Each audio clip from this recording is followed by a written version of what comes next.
Okay, here's the Read Aloud for April 29th.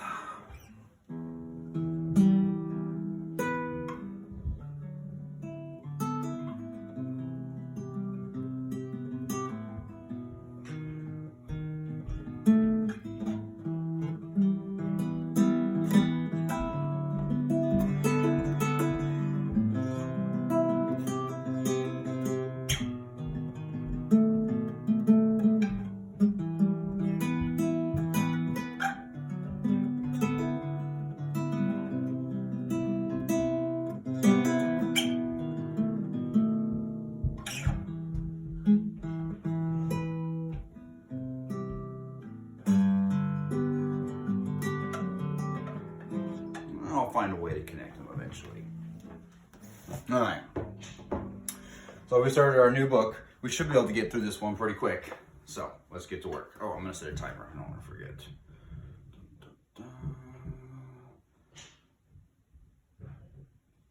All right. What color eggs? I said. Brown ones, my grandmother said. Biggest eggs I've ever seen in my life. My mother made omelets out of them. Delicious they were. I gazed up at my grandmother, who sat there like some ancient queen on her throne. Her eyes were misty gray, and they seemed to be looking at something many miles away. The cigar was the only real thing about her at the moment, and the smoke it made billowed around her head in blue clouds. The little girl who became a chicken didn't disappear, I said. No, not Bridget. She lived on for many years, laying her brown eggs. You said all of them disappeared. I made a mistake, my grandmother said. I'm getting old. I can't remember everything. What happened to the fourth child? I asked. The fourth child was a boy called Harold, my grandmother said. One morning his skin went all grayish yellow. Then it became hard and crackly like the shell of a nut. By evening the boy had turned to stone. Stone? I said. Do you mean real stone? Granite, she said. I'll take you to see him if you like. They still keep him in the house. He stands in the hall, a little stone statue. Visitors leaned their umbrellas up against him. Although I was very young, I was not prepared to believe everything my grandmother told me, and yet she spoke with such conviction, with such utter seriousness, and with never a smile on her face or a twinkle in her eye, that I find myself beginning to wonder. Go on, Grandmama, I said. You told me there were 5 altogether. What happened to the last one? Would you like a puff of my cigar, she said. I'm only 7, Grandmama. I don't care what age you are, she said. You'll never catch a cold if you smoke cigars. That's not true. What about number 5, Grandmama? Number 5, she said, chewing the end of her cigar as though it were a delicious asparagus, was rather an interesting case. A 9-year-old boy called Leaf was summer holidaying with his family on a fjord, and the family was picnicking and swimming off some rocks on one of those little islands. Young Leaf dived into the water, and his father, who was watching him, noticed that he stayed under for an unusually long time. When he came to the surface at last, he wasn't Leaf anymore. What was he, Grandmama? He was a porpoise. He wasn't. He couldn't have been. He was a lovely young porpoise, she said, and as friendly as could be. Grandmama, I said. Yes, my darling. Did he really and truly turn into a porpoise? Absolutely, she said. I knew his mother well. She told me all about it. She told me how Leaf the porpoise stayed with them after all the afternoon, giving his brother and sisters rides on his back. They had a wonderful time.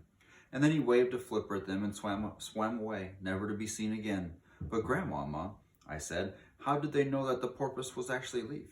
He talked to them, my grandmother said. He laughed and joked with them all the time he was giving them rides. But wasn't there a tremendous fuss when this happened, I asked. Not much, my grandmother said. You must remember that here in Norway we are used to this sort of thing. There are witches everywhere. There's probably one living in our street this very moment. It's time you went to bed. A witch wouldn't come in through my window in the night, would she, I asked, quaking a little. No, my grandmother said. A witch will never do silly things like climbing up drain pipes or breaking into people's houses. You'll be quite safe in your bed. Come on, I'll tuck you in. How to Recognize a Witch. That's the title of the next chapter. The next morning, after my grandmother had given me my bath, she took me once again into the living room for another story. Tonight, the old woman said, I'm going to tell you how to recognize a witch when you see one. Can you always be sure, I asked. No, she said, you can't, and that's the trouble. But you can make a pretty good guess. She was dropping cigar ash all over her lap, and I hoped she wasn't going to catch on fire before she told me how to recognize a witch. In the first place, she said, a real witch is certain always to be wearing gloves when you meet her. Surely not always, I said. What about in the summer when it's hot? Even in the summer, my grandmother said, she has to. Do you want to know why? Why, I said. Because she doesn't have fingernails. Instead of fingernails, she has tiny curved claws like a cat, and she wears the gloves to hide them. Mind you, lots of respectable women wear gloves, especially in the winter, so this doesn't help you very much. Mama used to wear gloves, I said. Not in the house, my grandmother said. Witches wear gloves even in the house. They only take them off when they go to bed. How do you know all of this, Grandmama? Don't interrupt, she said. Just take it all in.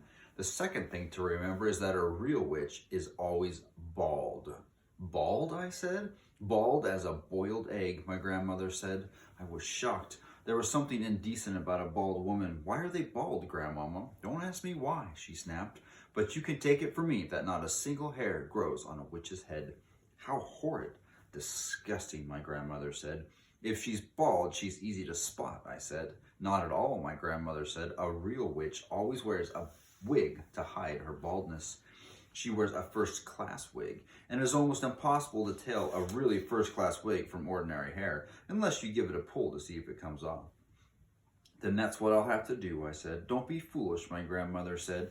You can't go around pulling the hair of every lady you meet, even if she is wearing gloves. Just try it and see what happens. So that doesn't help much either, I said. None of these things is any good on its own, my grandmother said. It's only when you put them all together that they began to make a little sense. Mind you, my grandmother went on, these wigs do cause rather a serious problem for witches. What problem? Problem, Grandma? They make the scalp itch most terribly, she said. You see, when an actress wears a wig, or if you or I were to wear a wig, we would be putting it on over our own hair. But a witch has to put it on straight on her naked scalp. And the underneath of a wig is always very rough and scratchy. It sets up a frightful itch on bald skin. It causes nasty sores on the head. Wig rash, the witches call it, and it doesn't half itch. What other things must I look for to recognize a witch, I asked. Look for the nose holes, my grandmother said. Witches have slightly larger nose holes than ordinary people. The rim of each nose hole is a pink and curvy like the rim of a certain kind of seashell. Why do they have such big nose holes, I asked. For smelling with, the grandmother said. A real witch has the most amazing powers of smell. She can actually smell out a child who is standing on the other side of a street on a pitch black night. She couldn't smell me, I said. I've just had a bath. Oh, yes, she could, my grandmother said. The cleaner you happen to be, the more smelly you are to a witch. That can't be true, I said. An absolutely clean child gives off the most ghastly stench to a witch, my grandmother said. The dirtier you are, the less you smell. But that doesn't make sense, Grandmama. Oh, yes, it does, my grandmother said. If it isn't the dirt that the witch is smelling, it is you. The smell that drives a witch mad actually comes right out of your skin. It comes oozing out of your skin in waves, and these waves, stink waves, the witches call them, go floating through the air and hit the witch right smack in her nostrils. They send her reeling. Now, wait a minute, Grandmama. Don't interrupt, she said. The point is this. When you haven't washed for a week and your skin is all covered with dirt, then quite obviously the stink waves cannot come oozing out nearly so strongly. I shall never have a bath again, I said. Just don't have one too often, my grandmother said. Once a month is quite enough for a sensible child. That's not enough. It was at moments like these that I loved my grandmother more than ever. Grandmama, I said, if it's a dark night, how can a witch smell the difference between a child and a grown-up? Because grown-ups don't give out stink waves, she said. Only children do. But I don't really give out stink waves, do I? I said. I'm not giving them out this very moment, am I? Not to me you aren't, my grandmother said. To me you are smelling like raspberries and cream, but to a witch you are smelling absolutely disgusting. What would I be smelling of, I asked. Dog's droppings, my grandmother said. I reeled. I was stunned. Dog's droppings, I cried. I am not smelling of dog's droppings. I don't believe it. I won't believe it. What's more, my grandmother said, speaking with a touch of relish, to a witch you'd be smelling of fresh dog droppings. That simply is not true, I cried. I know I am not smelling of dog droppings, stale or fresh. There's no point in arguing about it, my grandmother said. It's a fact of life. I was outraged. I simply couldn't bring myself to believe that my grandmother was telling me.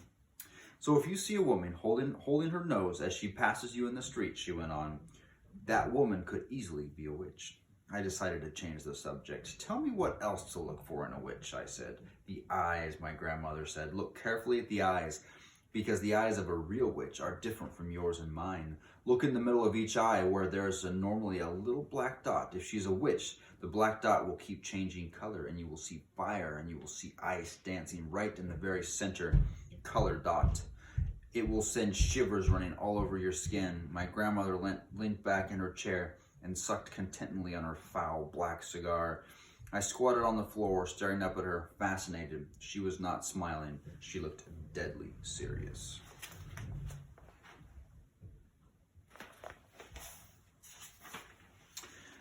Are there other things, I asked? Of course there are other things, my grandmother said. You don't seem to understand that witches are not actually women at all. They look like women, they talk like women, and they are able to act like women. But in actual fact, they are totally different animals. They are demons in human shape. That is why they have claws, bald heads, queer noses, and peculiar eyes, all of which they had to conceal as best they can from the rest of the world. What else is different about them, Grandmama? The feet, she said. Witches never have toes. No toes, I cried. Then what do they have? They just have feet, my grandmother said. The feet have square ends with no toes on them at all. Does that make it difficult to walk, I asked. Not at all, my grandmother said, but it does give them a problem with their shoes. All ladies like to wear small, rather pointed shoes, but a witch, whose feet are very wide and square at the ends, have the most awful job squeezing her feet in those neat little pointed shoes. Why doesn't she wear wide, comfy shoes with square ends, I asked. She dare not, my grandmother said. Just as she hides her baldness with a wig, she must also hide her ugly witch's feet by squeezing them into pretty shoes. Isn't that terribly uncomfortable, I said. Extremely uncomfortable, my grandmother said, but she has to put up with it. If she's wearing ordinary shoes, it won't help me to recognize her, will it, Grandmama? I'm afraid it won't, my grandmother said. You might possibly see her limping very slightly, but only if you were watching closely. Are those the only differences then, Grandmama? There's one more, my grandmother said. Just one more. What is it, Grandmama? Their spit is blue. Blue? I cried. Nah, blue. Their spit can't be blue. Blue as a bilberry, she said. You don't mean it, Grandma. Nobody can have blue spit. Witches can, she said. Is it like ink, I asked. Exactly, she said. They even use it to write with. They use those old-fashioned pens that have nibs, and they simply lick the nib. Can you notice the blue spit, Grandmama? If a witch was talking to me, would I be able to notice it?